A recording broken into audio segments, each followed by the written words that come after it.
Economist, who's been predicting a recession for 18 months, says the litmus test is finally here, especially with oil headed toward $100 a barrel. Wait a minute. I saw calls for oil to hit 120, 150, and it definitely can go there. And I don't know where this delusion is coming from. Listen, I have a lot of articles up here on my computer right now, and I'm hearing certain researchers say, oh, well, maybe Saudi Arabia might not hold their cuts for too long. What? Why would they not do that? They have the world in a stranglehold right now. They are flexing their power. Not only that, in combination with what Russia is doing right now, where they completely are just like, we're not even going to use dollars anymore, just use local currencies. And a lot of other places transacting in local currency. So not only do you have the attack with oil, but you have an attack on the dollar. I've been saying that, and people don't seem to care until it comes home to hit them. It's going to bite them in every possible way. If you have higher oil, that's higher energy prices, and about to be a cold winter, right? Higher energy prices, higher diesel prices affect your food prices, transportation of that food, correct? It makes everything more expensive. The people aren't seeing what's coming. Recession. They're completely nuts. I keep trying to tell people M2 money. I just read another article about M2 money, by the way. So more people are waking up to the depression levels that people are living at, not recession. Take off that blindfold they're trying to put on everyone's eyes. I know you're wise, so you don't have any blindfolds on. I know that. But no, recession that's ridiculous. No, it's depression level things which people can survive, and they are. A lot of people are doing well. They learn how to invest their money. They learn where to put their money. Heck, even some people getting treasuries, right? They invested in treasuries because they keep raising the yield on treasuries, even though that's pulling the liquidity out of everything else. Yeah, liquidity drain because of treasuries. But so some people have treasuries. Some people are preserving their value with gold and, other commodities, things like that. But the people are the ones who are wise are trying to make it, but they have to have that realization of wait a minute. This is getting crazy out here right now. This is another reason why they're like, well, nobody's selling their home. Who's going to sell their home right now? Are you out of your mind? Absolutely not. In these harsh, these harsh conditions. Why do I say that? Wait a minute. I have to back up what I say, correct? Right? Listen to this. Mortgage rates jump to 23-year high. This is what I've been talking about, folks. People have to look out for themselves. They have to stay privy to what's going on. This is adding more pain for home buyers. So who the hell would be selling right now? Excuse my language, by the way. It says here, home loan borrowing. This is from NewYorkPost.com. It's bad when they have to cover something real. It says home loan borrowing costs climbed again this week. By the way, subscribe. Please subscribe. Let's get to 100 subscribers on this channel. I think we're doing a good job here. It says pushing the average long-term U.S. mortgage rate to its highest level in nearly 23 years. Another blow to prospective home buyers are facing an increasingly unaffordable housing market. So this is what I was saying before. Affordability of living is terrible. You got these youth now. I know I look young, don't I? I look young. I'm not young. No, somebody out there like, Alphanim, you don't look young at all. I'm just kidding. I'm just playing around. But the youth can't afford their apartments. They've been complaining all over social media. They don't have enough capital for these apartments, especially not in any of these big cities where all the jobs are. So then what do they have to do? They have to move to little towns and cities, which pay less, which means then they really can't live the way that they want to live. And don't tell me about these college degrees. I think a lot of these children, don't get me wrong, some college degrees are great. I have my college degree, but a lot of these college degrees that children were led to go after, it doesn't lead them to making a good amount of capital.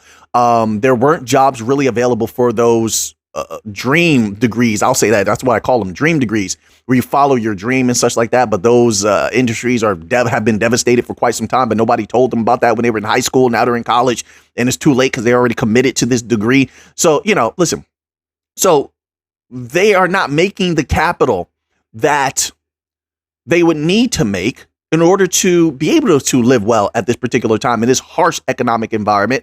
And that's not to take into account, once again, the people, all of this data, this is what the data is saying, even though you're probably not struggling because you're wise and you know how to save your capital and budget. A lot of people weren't taught that. So there's The data is showing people from $80,000 to $120,000. I saw one that said $150,000, but let's stick to that $80,000 to $120,000 range. They said a lot of these people are struggling. I'm seeing videos from people saying, hey, well, we have there's a wife and there's a husband and, they got one child and they're struggling. Two incomes together, struggling. So that tells me the truth about what the people are going through on the ground.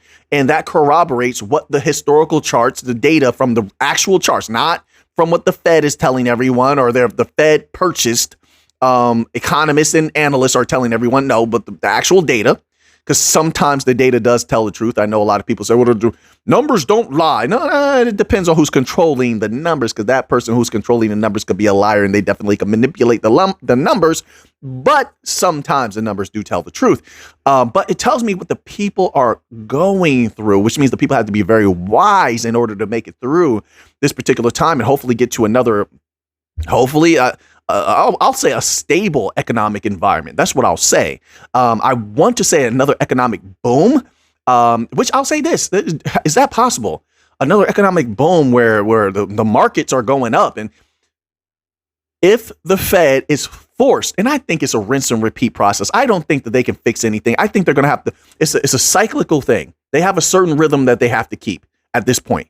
And I do believe that at some point, they're probably going to have to turn that money printer back on. Unfortunately, they don't know any other way. They've done so much damage and they've had to stick to it because now they have to prove themselves. The Fed prove to the people that they're taking care of things and we're doing what we're supposed to do. And, we have to remove some more jobs. The economy is too strong. We got to fight inflation, even though that's illusory. You're fighting inflation without it go back up.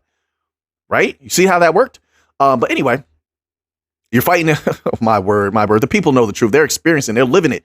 But because of that, they've caused so much damage. So many stores have a tsunami of bankruptcies going on. That's number one. You have the banks are getting crushed and now they're strangling the banks with more regulations. Now you got their regulators like the SEC going after Wall Street. Oh, my word. So at some point, I think it's possible, not a guarantee possible, they'll have to turn that money printer back on for some reason. They're going to turn it back on. And then you might see a little activity. You might say, we'll see. We'll see how that works out. But right now, things are looking absolutely insane, and this is what I know to guard myself the most. I always guard myself and protect myself at all times. Like life is a fight, My father always told me that. So right now, I just guard myself a little bit more. I'm a little bit more aware. So now I want to find this one article here. And I just want to show you the delusion. It said, this is from oilprice.com, and I love their content. I love their articles, but here I have to respectfully disagree. It says Saudi Arabia may start unwinding its production cuts sooner than expected. But let's give this opportunity to see what they're talking about. It says Saudi Arabia could begin easing its production cuts sooner than oil market participants believe, as the world's top crude oil exporter wouldn't risk demand destruction through too high prices, consultancy Rapid and Energy Group says. Due to Saudi and OPEC plus cuts and falling commercial crude inventories in the U.S., oil prices climbed to their highest levels in months in early trade on Thursday. The U.S. benchmark jumped to a 13-month high, and Brent hit the highest price since November 2022 and a new high for 2023. Early this month, Saudi Arabia extended its 1 million BPD cut through December. The production levels would be reviewed each month until the end of 2023. Yeah, but who was the representative that came out and said, we're going to stick to cuts?